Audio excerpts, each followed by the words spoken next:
और लिया की बेटी दीना, जो याकूब से उत्पन्न हुई थी, उस देश की लड़कियों से भेंट करने को निकली। तब उस देश के प्रधान हित्ती हमोर के पुत्र शेकेम ने उसे देखा और उसे ले जाकर उसके साथ कुकर्म करके उसको भ्रष्ट कर डाला। तब उसका मन याकूब की बेटी दीना से लग गया और उसने उस कन्या से प्रेम की बातें की और उससे प्रेम करने लगा। और शेकेम ने अपने पिता हमोर से कहा, मुझे इस लड़की को मेरी पत्नी होने के लिए दिला दे। और याकूब ने सुना कि शेकेम ने मेरी बेटी दीना को अशुद्ध कर डाला है, पर उसके पुत्र उस समय पशुओं के संग मैदान में थे, सो वह उनके आने तक चुप रहा। और शेकेम का पिता हमोर निकलकर याकूब से बातचीत करने के लिए उसके पास गया। और याकूब के पुत्र सुनते ही मैदान से बहुत उदास और क्रोधित होकर आए, क्योंकि शेकेम ने याकूब की बेटी के साथ कुकर्म करके इसराइल के घराने से मूर्खता का ऐसा काम किया था, जिसका करना अनुचित था।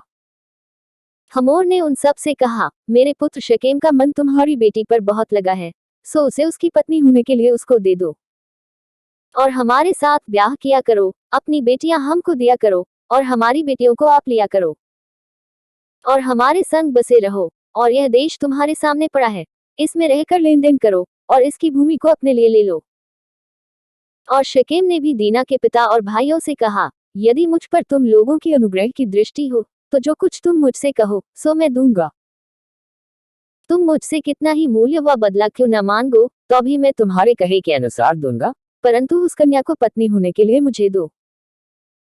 तब यह सोचकर कि शेकेम ने हमारी बहन दीना को अशुद्ध किया है, याकूब के पुत्रों ने शेकेम और उसके पिता हमोर को छल के साथ यह उत्तर दिया कि हम ऐसा काम नहीं कर सकते कि किसी खतना रहित पुरुष को अपनी बहन दे, क्योंकि इससे हमारी नामधराई होगी।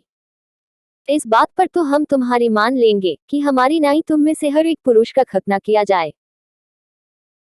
तब हम अपनी बेटियां तुम्हें ब्याह देंगे और तुम्हारी बेटियां ब्याह लेंगे और तुम्हारे संग बसे भी रहेंगे और हम दोनों एक ही समुदाय के मनुष्य हो जाएंगे। पर यदि तुम हमारी बात न मानकर अपना खतना न कराओगे, तो हम अपनी लड़की को लेके यहाँ से चले जाएंगे। उनकी इस बात पर हमोर और उसका पुत्र शेकेम प्रसन्न हुए। और वह जवान, जो याकूब की बेटी को बहुत चाहता था, इस काम को करने में उसने विलंब न किया। वह तो अपने पिता के सारे घराने में अधिक प्रतिष्ठित था। सो हमोर और उसका पुत्र शेकेम अपने नगर के फाटक के निकट जाकर नगरवासियों को यूं समझाने लगे कि वे मनुष्य तो हमारे संग मेल से रहना चाहते हैं, सो उन्हें इस देश में रह के लेन देन करने दो। देखो, यह देश उनके लिए भी बहुत है, फिर हम लोग उनकी बेटियों को ब्याह ले और अपनी बेटियों को उन्हें दिया करें।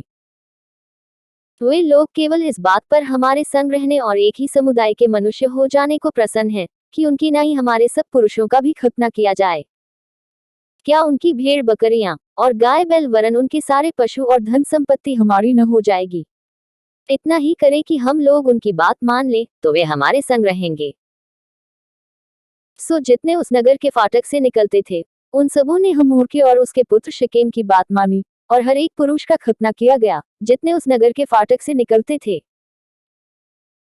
तीसरे दिन, जब वे लोग पीड़ित पड़े थे, तब ऐसा हुआ कि शिमोन और लेवी नाम याकूब के दो पुत्रों ने, जो दीना के भाई थे, अपनी अपनी तलवार ले उस नगर में निधड़क घुसकर सब पुरुषों को घात किया।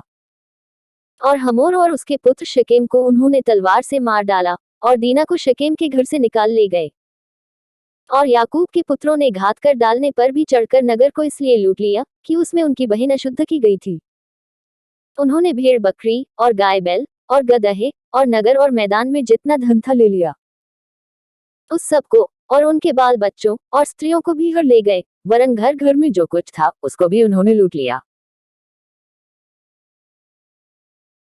तब याकूब ने शिमोन और लेवी से कहा, तुमने जो उस देश के निवासी कनानियों और परिज्जियों के मन में मेरी ओर घृणा उत्पन्न कराई है, इससे तुमने मुझे संकट में डाला है, क्योंकि मेरे साथ तो थोड़े की लोग हैं। सो अब वे इकट्ठे होकर मुझ पर चढ़ेंगे और मुझे मार डालेंगे, सो मैं अपने घराने समेत सत्यानाश हो जाऊंगा।